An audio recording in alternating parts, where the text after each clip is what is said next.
Hi, my name is Celeste Kanpurwalar, and I am the Michigan chapter leader of Moms Demand Action, and I live in Ann Arbor. And I'm coming today on the heels of the first gun sense legislation in 26 years. I'm very emotional today because, on top of the incredible gun sense legislation that we're seeing coming out of the Senate, we are also seeing some antiquated decisions coming out of the Supreme Court between the Bruin case, allowing more loaded guns on the streets, and Roe v. Wade, which was just overturned today. We know that we have a long way to go. And so I am here today to take up some of your time so that I can tell my story, as well as stories of some of my dear friends who I have learned the stories of their loved ones and their tragic stories throughout the last few years as I've been involved within this movement. So who am I? First of all, I am a mother. I have two beautiful boys, ages 6 and 8. I have an incredible husband who actually is the beginning of this story, because it is my husband, Mark, who got me inspired to join Everytown and Moms Demand Action.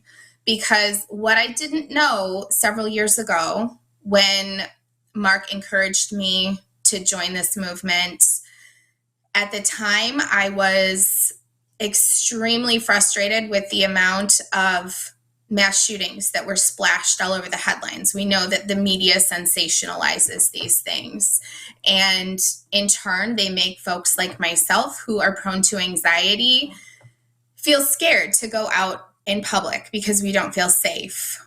And unfortunately, it's becoming less and less safe. But my hope is, with this Senate bipartisan Safer Communities Act, we will begin to see some improvement there. So, with my frustrations and my fear, and especially knowing that I was bringing children into the world, I wanted to make a difference. And so I talked about starting a change.org petition, not having any idea that Moms Demand Action existed. So Mark went online, found Everytown for gun safety, and that led me to my local Moms Demand Action chapter. It just so happens that Moms Demand Action was founded by a woman in her kitchen named Shannon Watts the day after the Sandy Hook shooting. And the Michigan chapter was founded by a mom here in Ann Arbor. So at my first meeting, I sat there. My eldest son at the time was, I was actually super pregnant with my youngest son. That's how long I have been involved with Moms Demand Action, and that's how I know how long I've been with the movement, because I was 8.5 months pregnant with my second son when I joined. And I sat there telling the Michigan chapter leader at the time that my dad had taken his life with his shotgun. And she looked across the table at me and she said, "You're a survivor." And I thought, I'm a survivor? I had only associated that with folks who had actually been shot at, who had been part of a mass shooting. We don't often realize how prevalent gun violence is. And that's something that I learned in my years being involved with Moms Demand Action, is that, again, the media likes to sensationalize the mass shootings, but we know that 110 Americans die every single day in this country from gun violence. 2/3 of those are suicides, like my dad. Many are homicides, unintentional shootings, domestic violence. I'll get into that more later, but I just want to make folks aware of the fact that this is a very nuanced issue.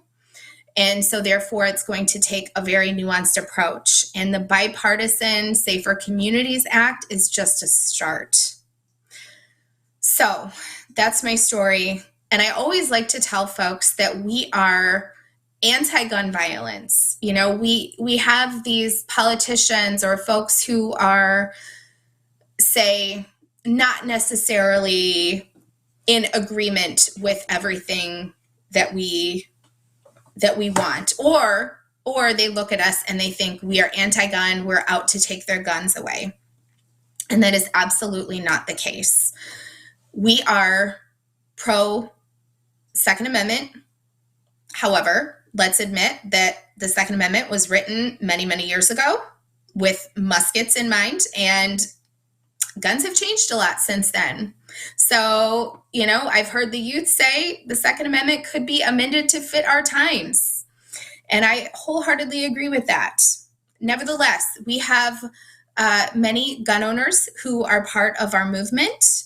We are not anti-gun, we are anti-gun violence.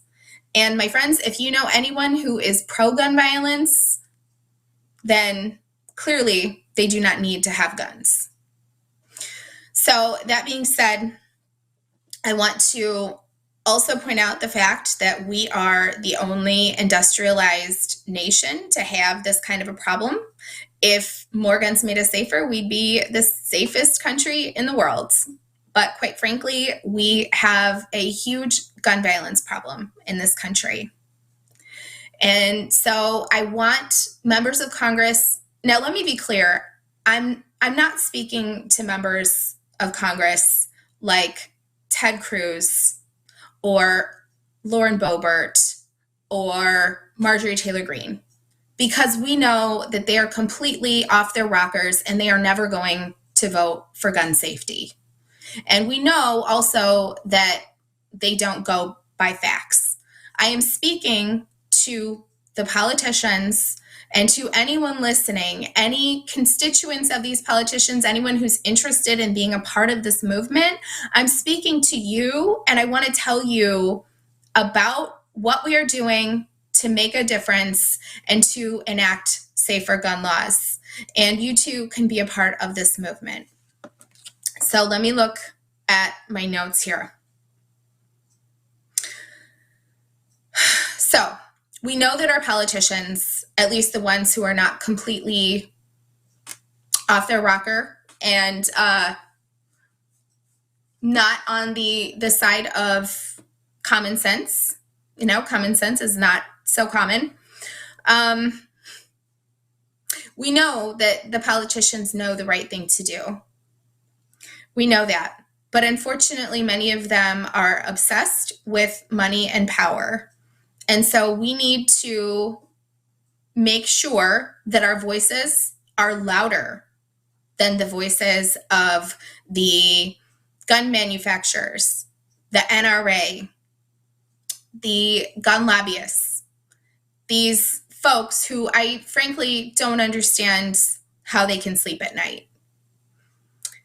And my friend Alicia said something to me the other day that really resonated, and that is she used this term word salad, how these politicians or these folks who are so pro-gun that they don't care about our lives, they make things sound like they are legitimate when we know that they are not. She called it a word salad, the way that they play with words. And those are not the folks that I want to even talk to, because I know that there's no, they don't listen to reason. But I do really, really beg the politicians who are out there who understand that there are those of us really hurting who have been affected by gun violence. I ask them to really, really look deep in their hearts and in their minds and think about the decisions that they're making and think, what more can I do? What more can I do to protect the American people? Because ultimately, they answer to us. They can sit here and all day long make it look like, you know, we're not their constituents, so they don't have to listen to us, or, you know, they're better than us because they're in this powerful role. But quite frankly, all of us, and they are responsible for all of us. So it's on us. It's on us as people who care about this issue, as survivors of this issue. I have my survivor button on here. This other button that I went to point to first, actually, it says choose. And there's a profile of children, and there's a profile of an AR-15. You know, these politicians who call themselves pro-life, yet they are all for the proliferation of AR-15s and weapons of war on the streets. That doesn't make any sense to me. I don't understand how one can call themselves pro-life, yet they are pro-gun. Pro-gun proliferation and assault rifles. Because again, we are not anti-gun. We understand that there are folks who use their guns for things like hunting.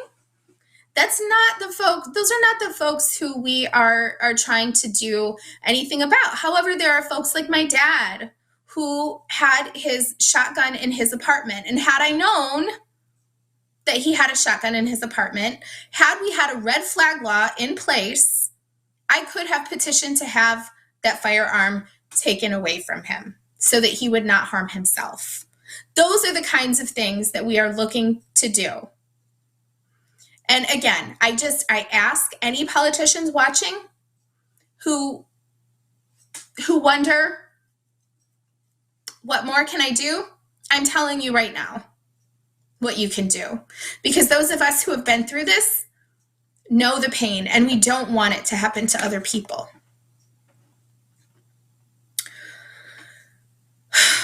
So, what are we going to do? Well, like the civil rights movement, we know that this is a long, hard process. As our founder, Shannon Watt, says, it's a marathon, not a sprint.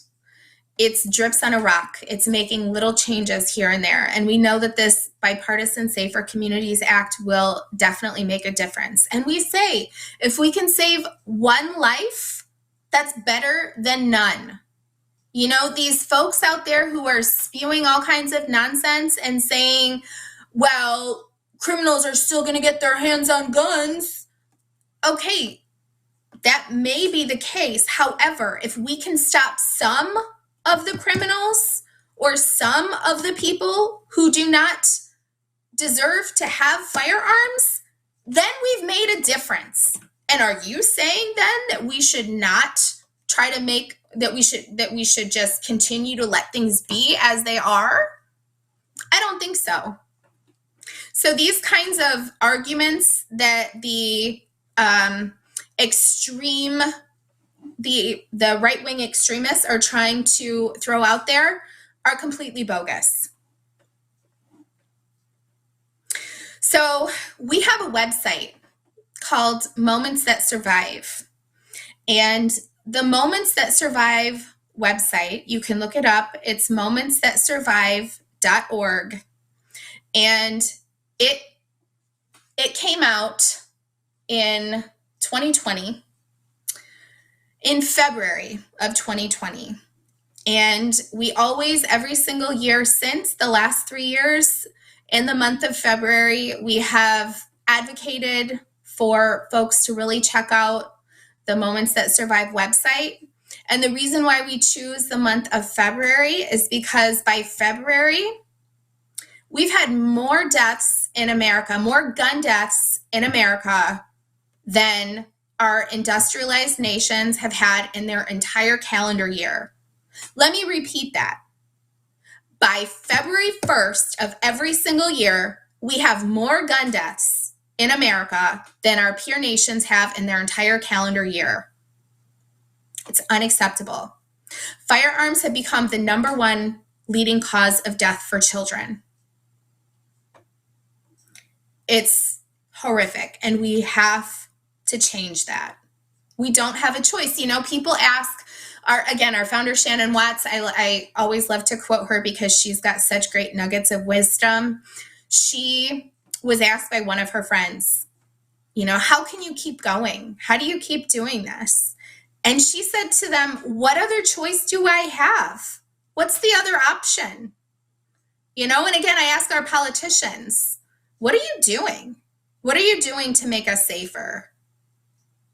So just think about that.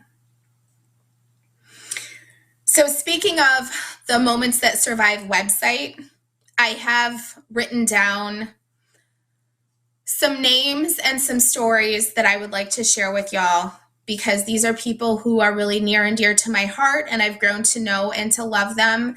And while talking about them, I'm going to talk about all of the different types of gun violence and the way that it affects us and our society. So number one, domestic violence. First of all, one thing that I did not say when I told my story is that I too am a survivor of domestic violence. Because before my dad took his life with his firearm, he was abusive. He actually played Russian roulette in the room next to me as I was sleeping as a baby in front of my mother. He played Russian roulette on himself, which was obviously very traumatizing for my mom. And knowing this now, knowing that I could have lost my dad when I was a baby, while he was in the room next to me, is absolutely terrifying. And another thing that often does not get talked about is the generational trauma that takes place. So clearly I'm traumatized after losing my dad in such a tragic way, but my children have come to know what happened to my dad as well, because they started asking questions. And I know that by hiding the truth from them, it could potentially backfire and just make it much worse in the future. So they do know that my dad, their grandpa, took his life with his own shotgun, and it breaks my heart. So some dear friends of mine, Rick and Martha O'Million, lost their daughter Maggie in 1999 at K College. Her ex-boyfriend, Maggie's ex-boyfriend, got a hold of a firearm and shot and killed Maggie, and then shot and killed himself.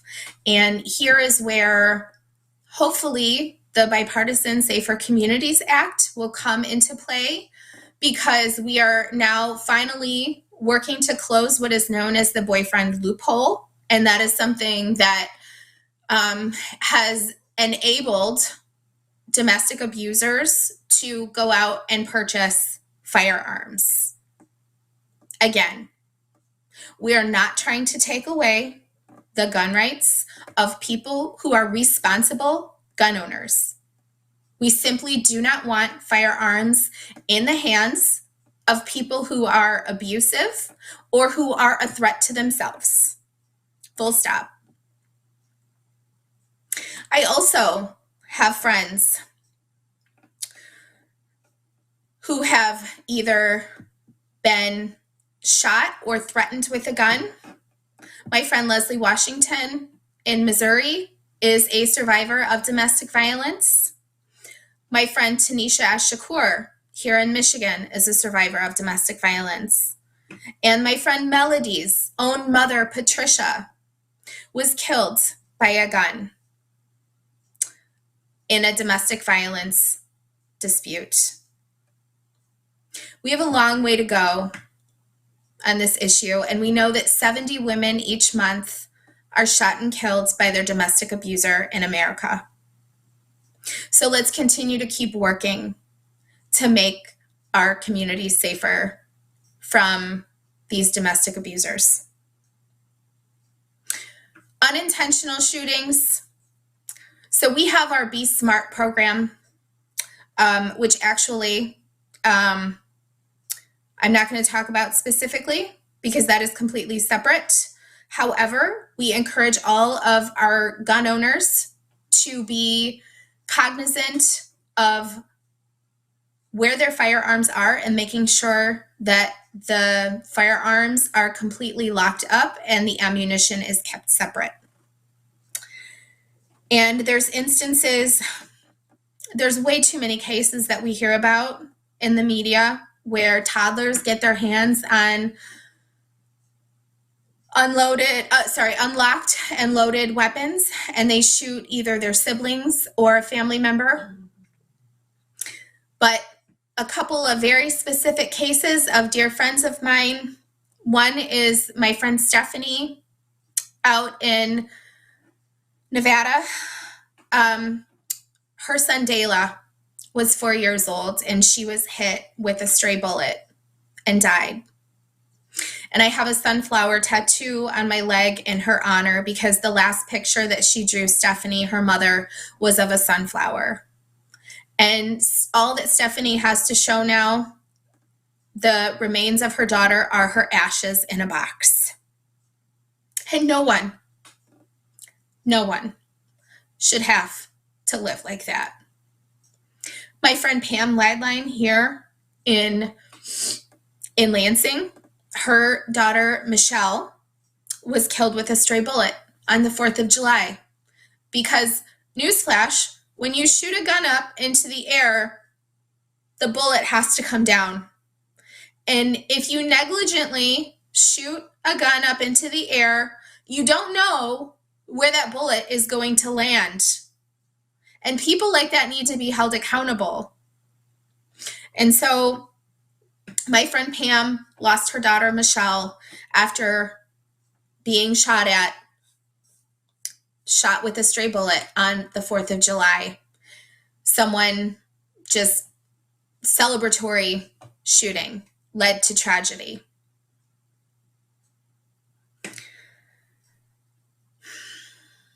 I know way too many survivors who have either had loved ones killed by homicide or who have been wounded with a gun.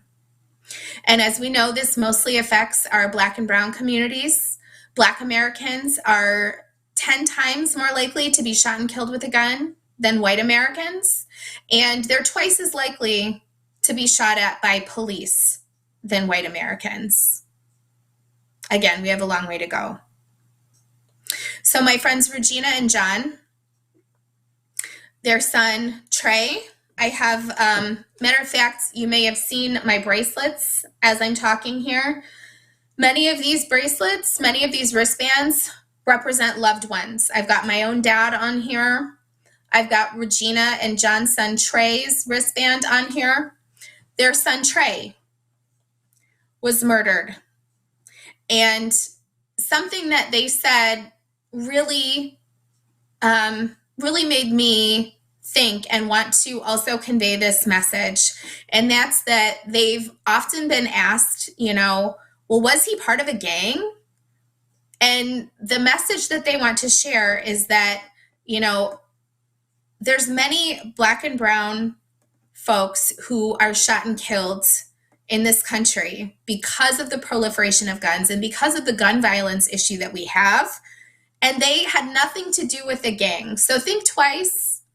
And especially politicians, I want to ask them to really think about the way that they ask questions and the way that they talk to their constituents and make sure that they're being mindful and really thinking about the impact that guns are having on our society. Because it's the guns that's the problem, ultimately, not other things. My dear friend Valerie Burgess in Chicago, her only son, Craig, was also shot and killed. As we know, the color of your skin puts you at a higher risk for gun violence. Another friend in Chicago, my dear friend Alicia, her father, Don, was killed while he was at a train stop. He was on his way to go pick up Alicia from her job, and he was stopped waiting for a train, and someone came up and murdered him in his car. And that case is completely unsolved.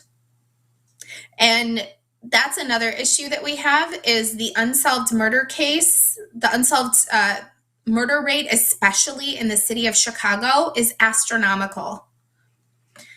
And it's unacceptable. And I ask our politicians to really take a look at that and to make a difference.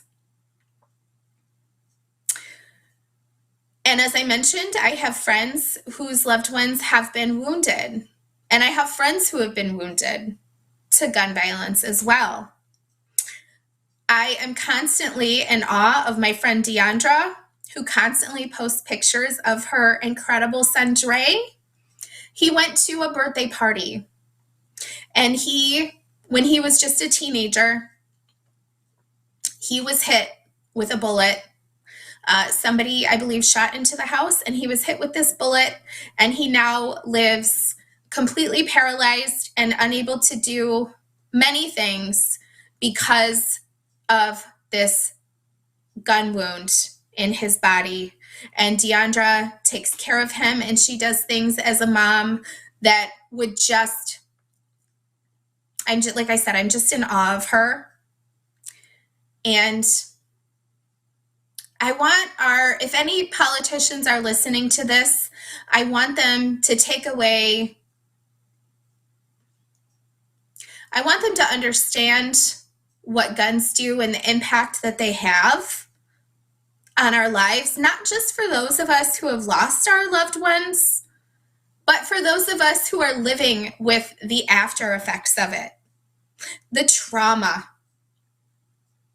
My friend, Pastor Jackie Jackson, one of my dearest friends in Cincinnati, Ohio,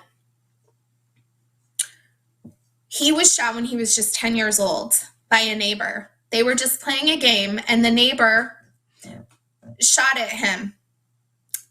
And he has had way too many family members, over a dozen family members, who have been lost due to gun violence or who have been wounded to gun violence.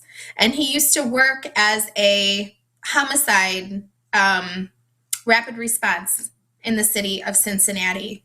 And can you imagine working as a rapid responder and being called to a scene and then realizing that it's your nephew? That's what happened to Pastor Jay when he was working in the city of Cincinnati because of this gun violence problem that we have. He was being called to be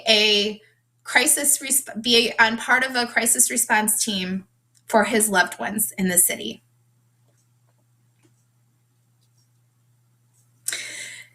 And we have my friend John Gold, who used to be an NRA member and a rifle instructor. And he also used to work as a private investigator, and he was also shot at.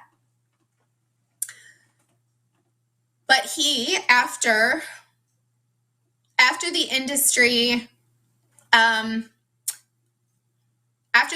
started changing its ways and going from a sportsman club and a hunters club to an organization that really just cares about money and power and guns, he ripped up his NRA membership.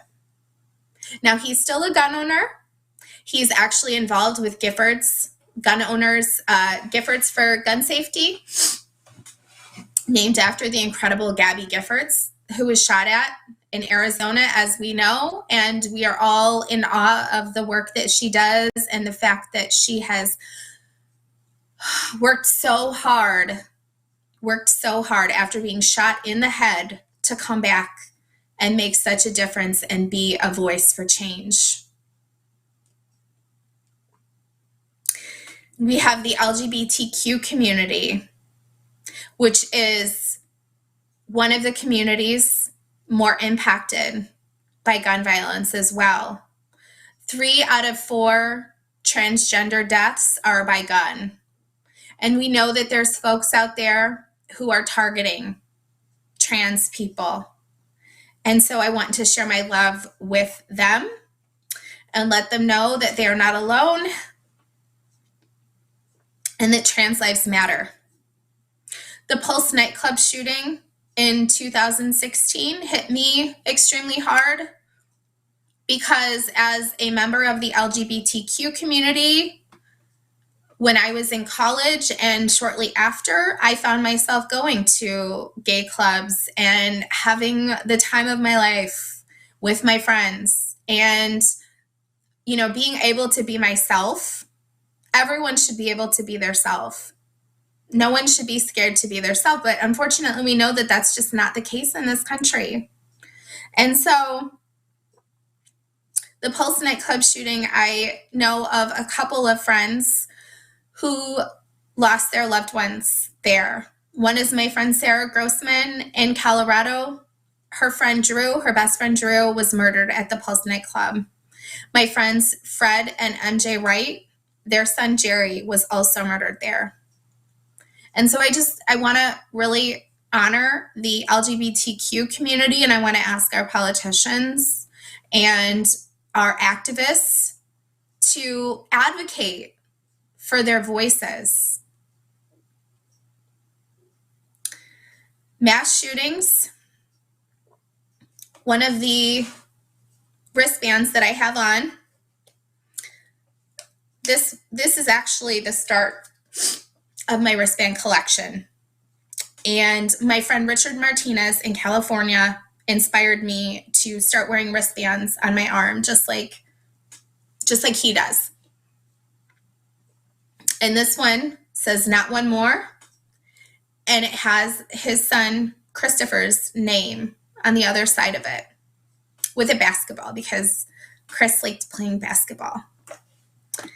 And Richard's only son, Chris, was murdered in Isla Vista, California, outside of UC Santa Barbara in 2014, the same year that my dad died. And it was a young male who should not have had access to a weapon and who was just very angry. And we need to make sure that we are getting weapons out of the hands of those who are showing violent behavior, because guess what? This is a public health crisis, and it's not, as many folks like to say, it's not a mental health issue. Okay, let me make that clear. This is a gun issue, because quite frankly, those of us who have mental health, I don't like to say mental illness because of the stigma, but those of us who are suffering from mental health issues, we're actually more of a threat to ourselves, just like my dad, than we are to others. And those of us who are possibly going through a mental health crisis are more likely to be shot and killed by someone else or by the police than we are to harm someone else. And this book, The Violence Inside Us, by one of my heroes, Senator Chris Murphy.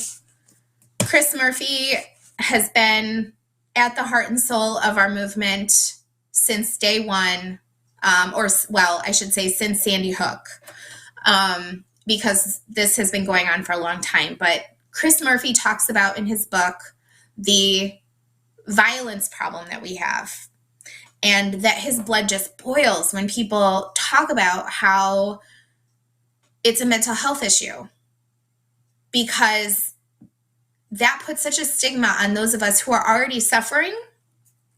I have anxiety, it's hereditary. My dad had depression. I have anxiety, and it's stigmatizing to those of us who are having these mental health issues to say that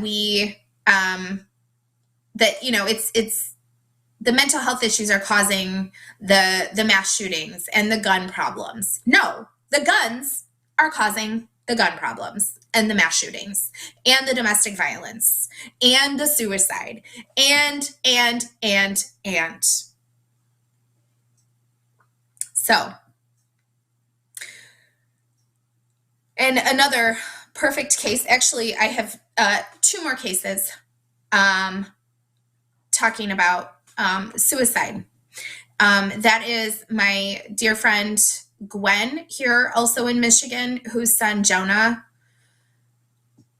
shot and killed himself after finding the gun with the ammo separate, but neither one was locked up. Again, this is why it's so important to make sure that we're properly storing our firearms and locking them up so that our kids and those of us who shouldn't get their hands on guns are not getting a hold of them. So Gwen's son, Jonah, took his life with her ex's firearm after he was able to piece together the gun. My friend Mia, out in California, her brother Junior took his life via firearm suicide. And I also wanted to mention, going back to mass shootings and Gabby Giffords, I wanted to mention my friend Mary, who is another hero of mine. She shielded her daughter during the Gabby Giffords Tucson, Arizona shooting. She shielded her daughter from being shot at and took bullets into her body. And Pat Maish, who I've had the incredible fortune to meet, was one of the people who actually took the ammo and the gun away from the shooter down there as he was attempting to reload. There are heroes amongst us, and we all have to do the right thing. So I already mentioned the generational trauma of gun violence. And let's just talk about the ripple effect of gun violence for a second, because it's something that's not spoken about enough. And that is the fact that when someone dies due to gun violence, or someone is wounded by a gun, or someone is threatened with a gun, the traumatizing effects of that ripples out into the community, into the families, into their friends. And that's why it's so important that we enact these gun safety laws to keep ourselves and our loved ones safe, so that other folks don't have to go through this trauma. We have to stop traumatizing our kids through active shooter drills, because they are not effective and they are traumatizing to our kids. There are proven effective methods. And how about let's start being more proactive than reactive? How about we actually start enacting more gun safety laws than trying to show our kids how to hide underneath a desk as if it would protect them from a weapon of war when someone breaks through the door with it? And let's take a look at Uvalde, where the police were so scared to even go in because they knew that they were outgunned. A good guy with a gun does not stop a bad guy with a gun the majority of the time, because most of the time the supposed good guy is outgunned, and B, if people start shooting at one another, then we don't know who's actually the bad guy. Police come in and they start shooting at anyone who has a gun because they don't know. The guns are the problem. The proliferation of guns in the hands of these citizens. We should not be living like we're in the wild, wild west, where folks are packing heat everywhere, trying to show off, walking around with their AR-15s like they're God's gift. It's unacceptable.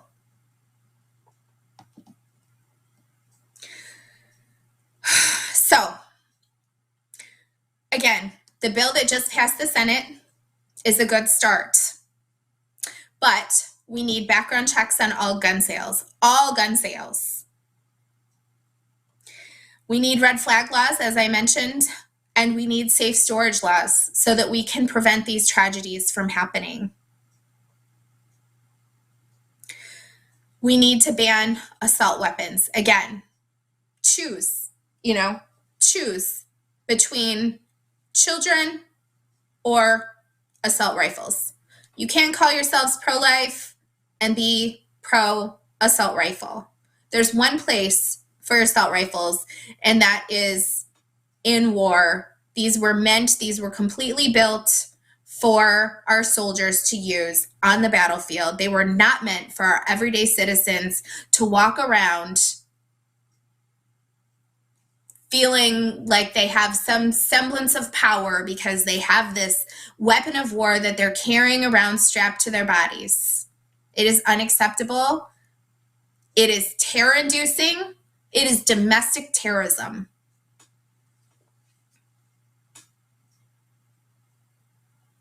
And we have to get rid of ghost guns. And let me be clear, ghost guns are not just the printable guns, the 3D printable guns. Ghost guns are any guns that are missing a serial number, so they are completely untraceable. And how about we start with the ATF? The ATF, by the way, is the alcohol, tobacco, and firearms industry. For those who don't know, politicians would know this, but everyday citizens may not be aware that our ATF is currently not allowed to digitize their system. Everything has to be done old school. So you can imagine the process. You can imagine the process it takes in trying to trace a gun, because they have to store, get this, they have to store their records. They have to store their gun records in a separate, in a huge storage unit, in a trailer outside of their facility, because they used to have these records inside of their facility, but the floor started to cave in because it's so much. And you can imagine now with gun sales rocketing, especially during the pandemic, everyone wants to go out and buy a gun, but we know that the presence of a gun in one's home does not actually make one safer. There's more of a chance that you'll use that gun on yourself, or someone will come in and use that gun on you. So again, going back to what I was saying, the ATF needs to start actually digitizing their records, so it's much easier. We don't live in 1900 anymore, okay? This is ridiculous. So I just